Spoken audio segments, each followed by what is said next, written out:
Hello everyone, my name is Kuldeep Singh Rathore. Welcome in GATE वाला platform. I hope so guys कि आप सबकी तैयारी जो है काफ़ी अच्छे तरीके से चल रही होगी और आप लोग फुल डेडिकेशन के साथ अपनी प्रिपरेशन को कंटिन्यू कर रहे होंगे।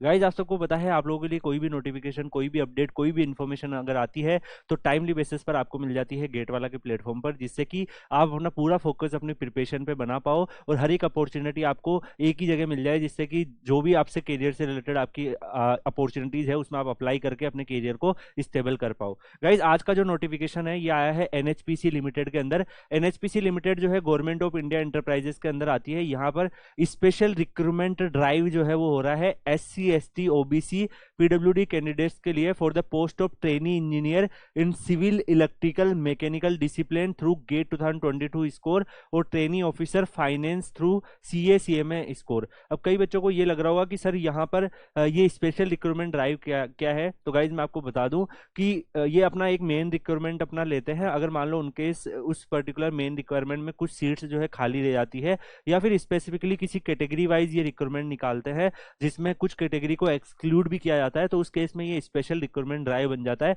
तो आपको ये पता होना चाहिए एनएचपीसी का मेन नोटिफिकेशन आपको अलग दिखेगा, लेकिन ये स्पेशल रिक्वायरमेंट ड्राइव भी हो रही है। तो ये भी एक रिक्वायरमेंट का ही प्रोसेस होता है। सेकेंड नोटिफिकेशन भी आप इसको कंसिडर कर सकते हो कि पहले इसका एक नोटिफिकेशन आया था, अब उसी सेम प्रोसेस में सेकंड नोटिफिकेशंस भी आ गया है। तो यहाँ पर एनएचपीसी लिमिटेड के अंदर अगर आप जाने गाइस तो ये एक schedule A enterprise government of India के अंदर मिनी रत्ना कैटेगरी का पीएसयू है, जहां पर काफी सारे वर्क होते हैं। आप सबको पता होगा, उसके बारे में आपको डिटेल भी यहाँ पर देके रहते हैं। इसमें जो गाइस पोस्ट निकाली है अगर हम उनके बारे में बात करें तो यहाँ पर ग्रेजुएट इंजीनियर, अगर आप देखोगे यंग ग्रेजुएट इंजीनियर्स के लिए वैकेंसी निकली हुई है। यहाँ पर ट्रेनी इंजीनियर सिविल की E2 ग्रेड की वैकेंसी है, जिसमें आपकी सैलरी 50,000 से लेके 1,60,000 के आसपास रहती है। तो ये आपका एक सैलरी स्लेब होता है 50,000 से लेके 1,60,000, जिसमें 3% का आपका एनुअल इंक्रीमेंट होता है। मतलब मान लो बेसिक पे आपका 50,000 रहेगा, तो अगर आप इस सेम ग्रेड पे बने रहते हैं तो हर साल आपका 3% का एनुअल इंक्रीमेंट होता है। और जब आप एंड ऑफ सर्विस जाते हैं तो उस केस में 1,60,000 आपकी सैलरी रहती है।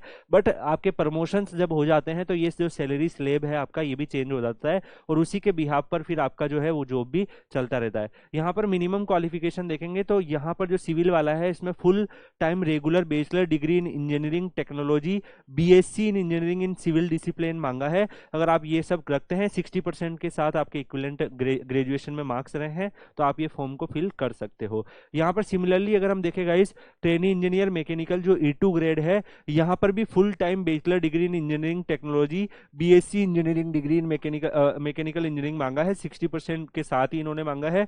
यहाँ पर अगर हम देखें गाइस, मैकेनिकल में मैकेनिकल के बच्चे, प्रोडक्शन के बच्चे, थर्मल के बच्चे, मैकेनिकल एंड ऑटोमेशन इंजीनियरिंग के बच्चे भी इस फॉर्म को फिल कर सकते हैं। यहाँ पे ट्रेनी इंजीनियर इलेक्ट्रिकल के बारे में देखेंगे गाइस तो ये भी E2 ग्रेड की वैकेंसी है। 50,000 से लेके 1,60,000 सैलरी स्लेब रहेगा।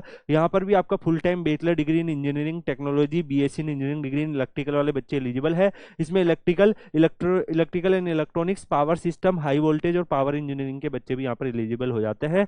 यहाँ पर अगर हम बात करें गाइस, जो आपको ट्रेनी इंजीनियर सिविल की वैकेंसी देखने को मिल रही है तो यहाँ पर आपको देखने को मिल रहा है 1/7 का यहाँ पर केप भी आपको देखने को मिल रहा है। तो गाइज ये केप क्या है? Carried forward resultant vacancy for requirement 2023।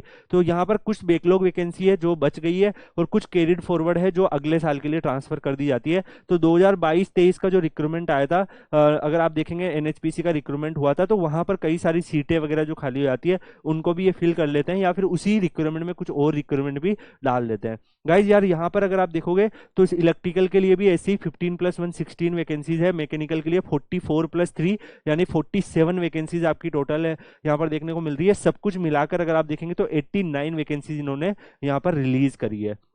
अगर हम बात करें गाइज स्पेशल रिक्रूटमेंट ड्राइव अगर आप देखेंगे पीडब्ल्यूडी कैंडिडेट्स के लिए तो उनके लिए भी यहाँ पर 9 वैकेंसीज आपको देखने को मिल रही है। गाइज अगर हम बात करें आगे अगर आप देखेंगे तो इसमें आपका जो पैकेज रहेगा वो 50,000 से लेके 1,60,000 के सैलरी स्लेब में रहेगा और भी बहुत सारे आपको अलाउंसेज वगैरह मिलने वाले हैं। तो यहाँ पर अगर आप देखेंगे 15 लाख का आपको सीटीसी मिलता है, यानी कि आप इतना जो है टोटल आपका सीटीसी जाएगा। इसके अलावा आप जो है जो भी प्रोजेक्ट पावर स्टेशन ऑफिस है वहां पर आप लोग फाइनली आपकी जॉब लोकेशन डिसाइड होती है। सिलेक्शन प्रोसेस अगर हम ट्रेनी इंजीनियर सिविल मैकेनिकल और इलेक्ट्रिकल का देखें तो ये गाइस गेट 2022 के स्कोर के बेसिस पे ले रहे हैं। तो गाइज क्योंकि ये एक स्पेशल रिक्रूटमेंट ड्राइव है और कैरियर फॉरवर्ड वैकेंसीज आ रही है, दैट्स वाई यहाँ पर गेट 2022 से ये रिक्रूटमेंट ले रहे हैं। लेकिन यहाँ पर यार एक स्टूडेंट पर्सपेक्टिव से अगर मैं बात करूँ तो थोड़ा सा डिसअपॉइंटिंग है, क्योंकि गेट 2023 भी ऑलरेडी हो चुका है, उसका भी पूरा प्रोसेस अभी पीएसयू का चल रहा है, और अब तो गेट 2024 भी होने वाला है।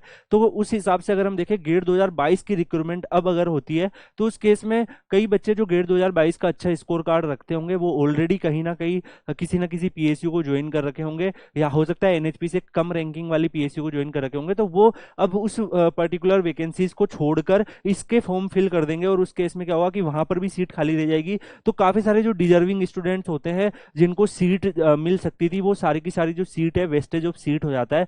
दैट्स व्हाई मैंने हमेशा एक बात करी है गाइस, आप भी इस बात से एग्री करेंगे कि जिस तरीके से आईआईटी का एमटेक एडमिशन का एक प्रोसेस होता है कोप के पोर्टल के थ्रू, सारे आईआईटी उसमें पार्टिसिपेट करते हैं, ऐसे ही पीएसयू का भी कॉमन पोर्टल होना चाहिए, और हर साल के जो रिक्रूटमेंट है एक साथ आने चाहिए, और एक साथ उसके फॉर्म फिलिंग होने चाहिए, और एक साथ फिर सारे टॉपर्स के पास ऑप्शन होना चाहिए, ऑफर उनके पास आने चाहिए, उसमें से वो चूज करे जैसे कोप में चूज करते हैं। तो वैसा अगर प्रोसेस होगा तभी ये स्मूथली चलेगा, अदरवाइज कई बच्चों का कैरियर बन सकता है वो बन नहीं पाता है। आप इसके बारे में क्या व्यू रखते हैं वो भी आप लोग कमेंट करके जरूर बताइएगा। यहाँ पर अगर हम देखें गाइस तो गेट 2022 के बच्चों की यहाँ पर रिक्रूटमेंट हो रही है। सिविल में सिविल का पेपर कोड होना चाहिए, मैकेनिकल में मैकेनिकल का, और इलेक्ट्रिकल में इलेक्ट्रिकल का पेपर कोड आपका होना चाहिए। इसके अंदर गाइस अगर हम रिजर्वेशन देखें तो जो भी आपको बेनिफिट्स है रिजर्वेशन के, जैसे SC ST OBC PWD candidate को जो बेनिफिट्स गवर्नमेंट की तरफ से मिलते हैं एज के अंदर परसेंटेज के अंदर, तो वो सारे बेनिफिट्स आपको यहाँ पर मिलेंगे। यहाँ पर आपका डेफिनेटली बॉन्ड भी साइन होता है, तो आप वो बॉन्ड साइन करके जाते हैं, तो उस केस में मतलब अगर आप एनएचपीसी ज्वाइन कर लेते हैं, तो अगर आप छोड़ते हैं तो उस केस में एक ड्यूरेशन के बाद छोड़ेंगे तब तो कुछ नहीं लगता, लेकिन एक स्पेसिफिक ड्यूरेशन में अगर आप छोड़ देते हैं तो उसमें आपको पे करके जाना पड़ता है बॉन्ड अमाउंट को। जो भी इसके कम्युनिकेशन होंगे गाइज वो आपको nhpcindia.com पर मिल जाएंगे, वहां पर सारे के सारे कम्युनिकेशन आपके होने वाले हैं। यहाँ पर अगर हम देखें गाइज जो इसकी फॉर्म फीस है नॉन रिफंडेबल 250 प्लस आपके जो टैक्सेस है उसको मिलाकर 295 रुपीज आपका एप्लीकेशन फॉर्म का फीस लगेगा। अगर आप एससी एसटी पीडब्ल्यूडी और एक्स सर्विसमैन कैंडिडेट है तो उस केस में आपकी रजिस्ट्रेशन फीस बिल्कुल भी नहीं लगेगी। गाइस इसका जो एप्लीकेशन फॉर्म है वो जनवरी 2024 से स्टार्ट हो रहा है, और जनवरी 22 2024 इसकी लास्ट डेट है। अप्लाई करने के लिए आपको nhpcindia.com की ऑफिशियल वेबसाइट पे जाना है, कैरियर सेगमेंट में जाना है, उसके बाद जो भी रजिस्टर्ड ईमेल आईडी है कॉन्टैक्ट नंबर है उससे आप रजिस्ट्रेशन करेंगे। जो भी आपके फॉर्म में डिटेल चाहिए होगी वो सारी की सारी डिटेल्स आपको रखनी है, और सारे के सारे स्पेसिफिक ये डॉक्यूमेंट भी आपको रखने होते हैं जब आप फॉर्म फिल करते हैं, तो ये डॉक्यूमेंट आपको रखने हैं। और बाकी आपको यहाँ पर मेडिकल फिटनेस वगैरह ये सारी चीजें आपकी होती है। इसमें गाइस जनरल जो भी इंस्ट्रक्शन है वो भी मेंशन किए हुए हैं। तो आप लोगों को ये जो पीडीएफ है वो मैं आपको Kuldeep sir underscore PW Telegram channel पर शेयर कर दूंगा, वहां से गाइज आप लोग इसको डाउनलोड कर लीजिएगा। अप्लाई करने की लिंक भी आपको Kuldeep sir underscore PW Telegram channel पर मिल जाएगी। इस फॉर्म को भरने में कोई भी प्रॉब्लम आती है तो आप वहां पर मुझसे डिस्कस कर सकते हैं, बाकी आप वीडियो के कमेंट में भी अपनी क्यूरीज को पूछ सकते हैं। Guys Kuldeep sir underscore PW Telegram channel पर आपको एक स्ट्रॉन्ग स्टूडेंट कम्युनिटी मिल जाएगी जिसमें आप आपस में एक दूसरे की हेल्प कर सकते हो, बहुत सारी आपको गाइडेंस मिल सकती है, और कई सारे ऐसे बच्चे भी मिलते हैं जो ऑलरेडी पीएसयू में काम कर रहे हैं, तो आप उनसे भी गाइडेंस ले सकते हो। कैरियर से रिलेटेड हर एक इन्फॉर्मेशन वगैरह भी आपको वहां पर मिलती रहती है। आप लोग ज्वाइन जरूर कर लीजिएगा। इसी के साथ हम मिलेंगे अगले वीडियो में, तब तक के लिए guys goodbye, thank you so much, take care, see you.